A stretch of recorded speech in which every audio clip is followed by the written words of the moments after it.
Hello everyone, welcome to this channel LIS Mind Map. Today's topic is codeine. Codeine यह actually बना है code से, right? और code ये क्या डिफाइन करना चाह रहा है? देखिए, कोडेन का मतलब यहाँ पर कोडेन जो कहना चाह रहा है वो है कि कोड से, और ये 6 लेटर्स का ये क्या है? कोड है, और ये अल्फा न्यूमेरिक कोड्स है. किस चीज के लिए? किस चीज के लिए इसे यूज करते हैं? एक्चुअली में यह किसी जर्नल्स के लिए यूज किया जाता था, लेकिन अब इसका रिप्लेसमेंट होता चला जा रहा है और वो ISSN हमारा स्थान ले लिया है. तो सबसे पहले ये समझना है कि कोडेन हमारा जो है क्या? तो कोडेन एक्चुअली में यह एक हमारा 6 डिजिट अल्फा न्यूमेरिक कोड है, और यह कोड किसी भी जर्नल्स के एक आइडेंटिफिकेशन होती है. तो किसी जर्नल की आइडेंटिफिकेशन के लिए ये इसका क्या हुआ कि इन्वेंशन हुआ, या फिर हम कहेंगे कि इसे जो एक स्टार डेवलप किया गया. तो यह जर्नल्स के लिए. अब आगे भी बढ़ते हैं और हम समझने की कोशिश करते हैं कि है क्या. देखिए, ऑरिजिन की बात करें, इसकी उत्पत्ति, तो वो है the codeine system was developed in 1953. ये 1953 में इस सिस्टम को, इस प्रणाली को क्या किया गया? डेवलप किया गया by the American society for testing and materials.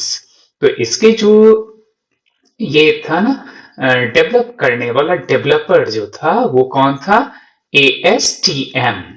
हम लोग शॉर्ट में बोलते हैं ASTM, यानी कि American society for testing materials. इसके द्वारा इसे डेवलप किया गया था कोडेन को. किस पर्पस के लिए किया गया था यह भी जानेंगे, लेकिन बाद में यह जो है यह हैंड ओवर कर दिया गया, यानी कि it's administration was taken over by the chemical abstract service, यानी CAS के द्वारा ये क्या कर दिया गया? इसे हैंड ओवर कर दिया गया और इसे देखा जाने लगा. इसका मतलब प्रबंधन जो था, मैनेजमेंट था, वो किसके द्वारा होने लग गया? ये आपका जो है केमिकल एब्स्ट्रैक्ट सर्विस के द्वारा. तो यानी कोडेन एक ऐसी प्रणाली है जिसका 1953 में क्या हुआ? विकास हुआ. और शुरुआत किसने की? American society for testing and materials के द्वारा. बाद में इसे किसने हैंडल कर लिया और किसे हैंड ओवर कर दिया गया? तो ये केमिकल एब्स्ट्रैक्ट सर्विसेज ने इसे क्या कर दिया? कैश ने इसे संभाल लिया, और अभी वर्तमान में यह यही इसे क्या कर रहा है? हैंडल कर रहा है. डेफिनेशन बहुत सिंपल सा है, जो कि उधर हम लोगों ने इसकी ओरिजिन की बात की, उसमें समझने की कोशिश किया है. Codeine is a 6 character alpha numeric code. ये हमारा क्या होता है? 6 कैरेक्टर इसमें होते हैं. और कैसा होता है? Alpha numeric.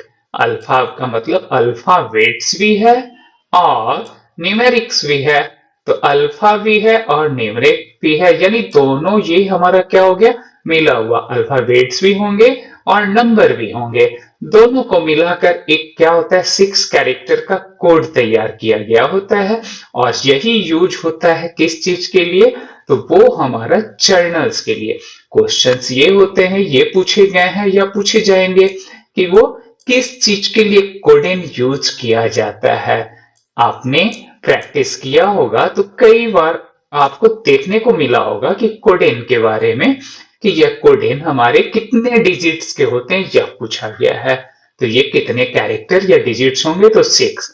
कोडेन है क्या? यह भी पूछा जा सकता है. किसके द्वारा डेवलप किया गया यह पूछा जा सकता है. कब किया गया यह पूछा जा सकता है. तो इससे अभी बहुत सारे प्रश्न पूछे जा सकते हैं, क्योंकि इन सभी टर्मिनोलॉजी को ये काफी यूज कर रहे हैं. तो जो हमें लगता है कुछ ऐसे टॉपिक्स होते हैं जो क्या करता है, किसी कंपटीशन में हमें जो है वो रिजल्ट देने में काफी हेल्प कर जाते हैं. कॉमन क्वेश्चंस कर लेते हैं. ये थोड़ा सा हमारा क्या होता है कि एक अपर ग्रेड्स का हो जाता है और इसे इस प्रकार के क्वेश्चंस को भी हम लोगों को इग्नोर नहीं करना चाहिए। और लगातार हम लोगों ने देखा है यूजीसी नेट में, तो आपने जरूर अगर प्रैक्टिस उसके सेट्स करें तो निश्चित उसमें मिला होगा, राइट। मैं इस पर भी कुछ प्रैक्टिस सेट भी करवाने वाला हूं। फिलहाल पहले इस टॉपिक्स को हम लोग कुछ टॉपिक्स को कंप्लीट करते हैं और देखते हैं। It is mainly used in abstracting and indexing services. ये जो है बेसिकली जो यूज किया जाता है, सबसे पहले तो हम लोग टेक्निकल जर्नल्स के लिए इट इज मेनली यूज्ड किस चीज के लिए, एब्स्ट्रैक्टिंग एंड इंडेक्सिंग सर्विस के लिए। एब्स्ट्रैक्ट हम लोग जानते हैं सारांश, यानी कि हमारा क्या होता है, जो सार को हम लिखते हैं छोटा कर देते हैं। किसी भी आर्टिकल्स का हमारा क्या होता है, एक जीस्ट होता है और कुछ लिमिटेशंस ऑफ द वर्ड्स होते हैं या सेंटेंस होते हैं, उसी में हमें लिखना होता है। It is the abstract, right. हम लोगों ने इस पर डिस्कस किया। इंडेक्सिंग क्या होता है, टू पॉइंट आउट करना, यानी कि हमारा क्या होता है, किसी टर्म्स को, किसी फ्रेजेस को, किसी आइटम्स को वो क्या करते हैं कि अल्फाबेटिकली हम लोग अरेंज करते हैं। और ये हमारा क्या होता है, किसी भी आर्टिकल्स या किसी भी डॉक्यूमेंट्स या बुक के क्या होता है, वो लास्ट में होता है अल्फाबेटिक अरेंजमेंट होता है, तो इट इज कॉल्ड इंडेक्सिंग। इस पर भी हम लोगों ने डिस्कस किया, पूर्व के वीडियो में देखा जा सकता है। खैर, अब हमें यह जानना है कि it is mainly used in abstracting and indexing services. तो कोडेन जो है यह एक 6 कैरेक्टर्स का क्या है, अल्फा न्यूमेरिक कोड है, जिसका उपयोग वैज्ञानिक एवं तकनीकी पत्रिकाओं की विशिष्ट पहचान के लिए किया जाता है। तो कैसा, जर्नल्स, ये बहुत ही इंपॉर्टेंट है। किसके लिए, तो ये जर्नल्स के लिए। ये हमें बिल्कुल दिमाग में रखना है, ख्याल रखना है कि जर्नल्स के लिए ये यूज किए जाते हैं। यह मुख्यतः एब्स्ट्रैक्ट और इंडेक्सिंग सेवाओं में उपयोग होता है। तो यह भी हम लोगों ने ऊपर देखा और समझा। अब इसके स्ट्रक्चर की बात करें, ये कैसे होता है, क्या होता है इसके, है ना। तो उन पहलुओं को भी हम लोग टच कर लेते हैं, जिससे कि किसी तरह का कंफ्यूजन न रहे कोई किसी तरह, है ना। तो चलिए देखते हैं। स्ट्रक्चर में कंसिस्ट ऑफ 6 कैरेक्टर। वो 6 कैरेक्टर तो हम लोगों ने ऊपर डिस्कस किया है। अल्फा न्यूमेरिक होगा, कैसा होगा, अल्फा न्यूमेरिक। शॉर्ट में मैं लिख दिया हूं AN, यानी अल्फा न्यूमेरिक, राइट। अब बात आती है कि फर्स्ट 4 लेटर्स जो होता है वो क्या होता है, derived from the journal title. जो भी जर्नल का जो टाइटल होगा, मान लीजिए XYZ कोई भी ऐसा टाइटल है, उस टाइटल का क्या हो गया, उस टाइटल्स का जो है पहला जो हमारा 4 लेटर होगा ना, वो ले लिया जाता है। जैसे आइजलिक, आप आइजलिक की जर्नल्स को उठाइए, अभी भी आज भी उस पर कोडेन होता है। आप देखेंगे, आप मेंबर भी होंगे तो आपके पास होगा, आप देखेंगे, नहीं तो ऑनलाइन भी उसे चेक कर सकते हैं। तो उसमें क्या होगा, आइजलिक, IASLIC, राइट, ये हमारे कैरेक्टर्स है। तो वो क्या करता है कि 4 जो है लेटर्स IAS, राइट, IASL, है ना, ये लिखकर उसके बाद फिर यानी कि 4 लेटर जो हमारा क्या होता है, वो जर्नल के टाइटल से ही ले लिए, राइट, पहला। उसके बाद फिर क्या करता है कि 5th जो कैरेक्टर होता है वो इंडिकेट्स पब्लिकेशन टाइप। वो पब्लिकेशन का टाइप कैसा है, किस तरह का है, वो रिसर्च बेस्ड है, वो हमारा किस डायमेंशंस को वो टच करता है, किन पहलुओं को टच करता है, तो उस चीजों को भी क्या करता है, इसमें पब्लिकेशन के टाइप्स को वो, अब वो पीयर रिव्यूड है या किस तरह का है, तो इन सभी चीजों का भी उसमें क्या होता है, एक इसका कैलकुलेशन होता है और उसके आधार पर वो उस कैरेक्टर्स को वहां मेंशन किया जाता है। तो ये हमारा क्या हो गया, 5th कैरेक्टर। ना 6th कैरेक्टर क्या है, चेक कैरेक्टर, यानी चेक, जैसे हम लोग ISBN ISSN में चेक डिजिट्स हमारे एक होते हैं, तो ये चेक डिजिट हमारा क्या करता है कि सारी, है ना, जो फाइनल हमारा होता है उसका, तो इसके लिए भी हम लोगों को क्या होता है कि टेक्निकल कुछ जानना होता है। तो खैर, उधर की ओर हम लोग अभी ना जाएंगे और फोकस करेंगे इस पर कि 6th कैरेक्टर ये हमारा क्या होता है, चेक कैरेक्टर होता है, चेक डिजिट भी हम इसे बोलते हैं। एग्जाम्पल जैसे किसी का है JACS, है ना, तो ये क्या है, इसका मतलब है कि यह जो हमारा 4 जो कैरेक्टर है ये क्या डिनोट करेगा, जर्नल का ये अवश्य टाइटल होगा। राइट। उसके बाद यह जो इंडिकेट कर रहा है ए हमारा पब्लिकेशन का टाइप होगा और T is the check character. तो इस प्रकार से ये हमारा यहाँ पर तो सारा अल्फाबेट्स को लिया है, अल्फा न्यूमेरिक्स भी, जैसा कि मैंने अभी एक एग्जांपल्स पूर्व में बोला है भरवली, तो वो आप अवश्य चेक करें और देखें उसमें, इससे आपका सारा एक कंसेप्ट और भी बेहतर होगा। ठीक है, तो ये तो हमारा हो गया क्या कि इसके जो स्ट्रक्चर है उस पर हम लोगों ने बात की। इसे सर्च करने के लिए भी बहुत सारे तरीके हैं, जैसे कुछ मेथड्स हैं, आप है ना किसी भी, जैसे how to find CODEN of specific journal, किसी स्पेसिफिक जर्नल को हम चाहते हैं तो क्या करेंगे, इसके CASSI जो आपका ऑफिशियल है यानी केमिकल एब्स्ट्रैक्ट जो सर्विसेज है उसके हम क्या करेंगे, वेबसाइट पे जाएंगे और इस प्रकार का हमारा क्या होगा, एक मेनू खुल जाएगा और उस पर हम क्या करेंगे कि go to the CSI search page, हम लोग बाय द CS अगर हम जाएंगे तो ये मिल जाता है गूगल में, आप चेक करें और बिल्कुल अपने आप को अपग्रेड करने की कोशिश करें। देन आप किसी भी जर्नल्स जो होते हैं उसके टाइटल या ISSN एब्रिविएशंस को डाल दें। तो अगर ISSN को अगर आप डाल देते हैं तो वो क्या करता है, और जैसे ही क्लिक पे सर्च करेंगे तो very simple, it is very clear, है ना। तो ये क्या करेगा, the result page displays the codeine ISSN, ये क्या करेगा, डिस्प्ले कर देगा। तो ये एक तरीका है वेरी इजियर, आप फ्यू सेकंड्स में कर सकते हैं, मिनट्स की भी जरूरत नहीं है, बस आपका इंटरनेट जो है वो फास्ट होना चाहिए। आप देखेंगे अगर नहीं भी देन आपका विद इन अ मिनट जो है ये रिजल्ट देगा इस प्रकार से। नाउ सेकंड मेथड भी इसका है कि आप ऐसे भी कर सकते हैं, look at the journals front page, है ना। आप क्या करेंगे, डाल देंगे उसके वेबसाइट पे जाएंगे, जर्नल के वेबसाइट पे जाएंगे और कोडेन नंबर डालेंगे, वो क्विक क्या करेगा, पूरा रिजल्ट वो इस प्रकार से वो दे देगा। तो यह हमारा क्या हो गया कि हम लोगों ने कोडेन के बारे में जाना, ये बड़ा ही इंपॉर्टेंट। वर्तमान में तो अब यह देखा जा रहा है कि कोडेन का जो स्थान है अब ISSN दे रहा है। क्यों ले रहा है ISSN, क्यों, क्योंकि इंटरनेशनल स्टैंडर्ड ये जो सीरियल नंबर है वह अब जो है इसको रिप्लेस करते चला जा रहा है, right.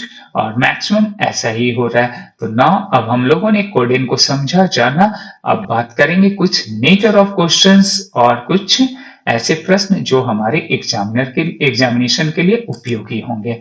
Now codeine was developed in which year, किस वर्ष कोडेन को डेवलप किया गया था। तो यह हमारा कब का है, 1953, it is the right answer. तो ये बड़ा सिंपल सा। Now second question is codeine was originally developed by, codeine जो है डेवलप्ड किया गया था किसके द्वारा, यह हमें जानना है। ये कौन सा था, American society for testing and materials, ऊपर में हम लोगों ने डिस्कस किया है अमेरिकन सोसाइटी। देखें अब ऑरिजिन के वक्त हम लोगों ने क्या किया, 1953, यही आपका इसी सेंटेंस से 2 क्वेश्चंस मिल गए। और दूसरा हमारा है American society for testing and materials, तो 2 प्रश्न यहीं से हमारे मिल गए। नेक्स्ट जो हमारे प्रश्न है उस पर हम लोग डिस्कस करेंगे। कहता है later the administration of CODEN was taken over by, यानी इसका जो प्रशासनिक जो व्यवस्था थी वह कोडेन का किसके हाथ गया, राइट, यानी किसे सौंप दिया गया। तो अब देखते हैं, ये तो पहले हमारा था ही, ऊपर के प्रश्नों में भी हम लोगों ने देखा कि American society for testing materials, but बाद में ये हमारा कौन हो गया इसका, कि ये केमिकल एब्स्ट्रैक्ट सर्विसेज CAS को ये चला गया, हैंड ओवर कर दिया गया। Now ISSN was established in, अब कहता है कोडेन का जो अब रूप ले रहा है इंटरनेशनल स्टैंडर्ड सीरियल नंबर, इस पर भी हम लोगों ने डिस्कस किया है, पूर्व के वीडियो में आप देख सकते हैं, बृहद जानकारी दी गई है ISSN और ISBN पर। तब यहां पर क्या है कि यह एस्टैब्लिश कब किया गया, 1968 में। This is the right answer. Now next question is ISSN stands for, very simple question, International Standard Serial Number, right? Now ISSN is covered internationally by ये किसके द्वारा? तो ये हमारा किसके द्वारा है? ISSN इंटरनेशनल सेंटर के द्वारा गवर्न किया जाता है। Which standard is associated with ISSN? Very important question, बहुत ही इंपॉर्टेंट।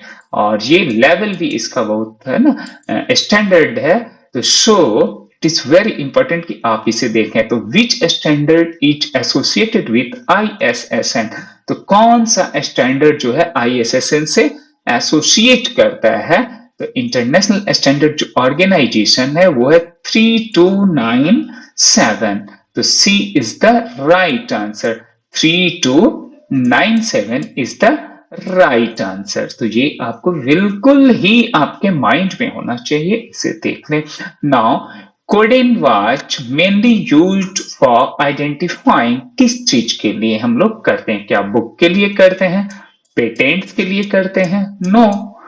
किस चीज के लिए करते हैं? तो ये साइंटिफिक एंड टेक्निकल जर्नल्स के लिए। It means it is for responsible for journals. तो जर्नल्स के लिए हम लोग करते हैं, ना कि न्यूज़पेपर्स के लिए या अदर्स के लिए।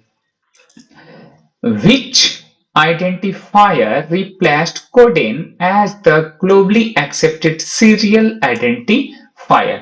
मैंने ऊपर ही डिस्कस किया और बता दिया है कि कोडेन का स्थान अभी जो है ग्लोबली रिप्लेस कर रहा है, वो कौन कर रहा है? ISSN। हम सभी लोग जानते हैं कि ISSN जो होता है वो सीरियल्स और किस चीज के लिए होता है? वो जर्नल्स के लिए होता है, जबकि ISBN हमारा जो होता है वो किस चीज के लिए? बुक्स के लिए होते हैं, राइट। तो ये हमारा इसका सही जवाब कौन सा है? ISSN। Now codeine consists of how many characters? कितने कैरेक्टर से ये कोडेन्स तैयार हो किए जाते हैं? तो ये हमारे कितने हैं? 6 कैरेक्टर, यानी कि 6। इसमें क्या होते हैं? अल्फा न्यूमेरिक कैरेक्टर्स होते हैं और इसी से ये तैयार किए जाते हैं। सो दैट कि इट्स द राइट आंसर। तो हम लोगों ने आज क्या किया कि कोडेन के बारे में समझा, इससे संबंधित जितने भी डायमेंशंस और नेचर ऑफ क्वेश्चंस थे उस पर भी हम लोगों ने प्रैक्टिस भी किया। तो आपने बहुत पेशेंसली वॉच किया। Thank you so much once again. पुनः मिलता हूं नए टॉपिक के साथ। Thank you.